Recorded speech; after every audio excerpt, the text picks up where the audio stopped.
নওগাঁতে কোথায় বিনা টাকা খরচ করে একদম ইচ্ছামতো অনেক সময় ধরে নৌকাতে বসেছিলাম, সুন্দর সুন্দর ছবি তুললাম, তার সবটাই থাকতেছে কিন্তু এই ভিডিওতে। তো হ্যালো গাইস, আসসালামু আলাইকুম, দিস ইজ মি সানজিদা। আর এই লোকেশনটা হচ্ছে আমার বাড়ির পাশে। হ্যাঁ ভাই, ঠিকই শুনছেন, আমার বাড়ির পাশে মডেল টাউনের ভিতরে।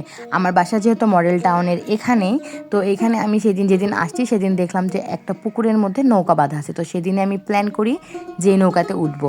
আর আরও একটা কথা বলি, যারা কাশফুলে যেতে চান, আমাদের এইখানে কিন্তু কাশফুলও আছে, অনেক বড় বড় না, বাট কাশফুল আছে। তো এইখানে আসলে যেটা কি, আপনার কোনো রকম টাকা পয়সা লাগবে না, উইদাউট এনি টাকা পয়সা অনেকক্ষণ সময় ধরে ঘুরতে পারবেন। তবে এলাকার বাইরে কেউ আসলে তাদেরকে উঠতে দিবে কিনা আমি জানি না, যেহেতু আমি এই এলাকার মেয়ে, তো সেই অনুযায়ী আমি এখানে উঠছি আর অনেক সময় ধরে আমি এখানে ঘুরছি, বসছি, কোনো রকম চার্জ লাগে না। আর এখানে মাঝির কথা কী বলবো, মাঝি তো ফ্রি, মাঝি হচ্ছে যে আমার বাস্তা। তো চাইলে কিন্তু যারা আসবে তারা নিজেরাও এইখানে নৌকা নিজেরাও চালাইতে পারে।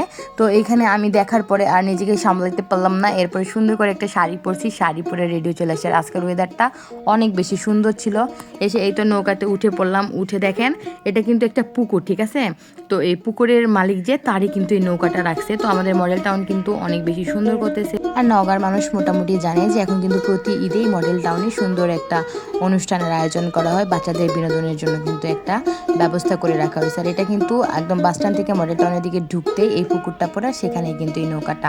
তো আমার এবার একটু মন চাইলো যে একটু নৌকা চালাই, যদিও আমি কিন্তু নৌকা চালাইতে পারি, বইটা চালাইতে পারি, কারণ আমি আগে ছোটোবেলায় নানু বাসায় অনেক বেশি চালাইছি। এরপরে এখানে একটু চালাইতে গেলাম, যদিও এখন ব্যালেন্স করাটা একটু কষ্টকর হয়ে যাচ্ছিল। এরপরেও একটু চালানো ট্রাই করলাম, কিন্তু খুব ভালো লাগতেছিল। আর যেহেতু এরকম গরম ছিল না, বাতাসটা ছিল আর গরমটা পড়ে গেছিলো, তার জন্য কিন্তু আরও বেশি ভালো লাগতেছিল। তো নৌকা নিয়ে একটুখানি পুকুরের মাঝখানে এসে ভাসলাম, কেমন একটা নদী নদী ভাইব আসতেছিল, খুব ভালো লাগতেছিল। এরপরে এই যে আমার একটা বোনও আসছে, চাচাতো বোনও ওঠার জন্য।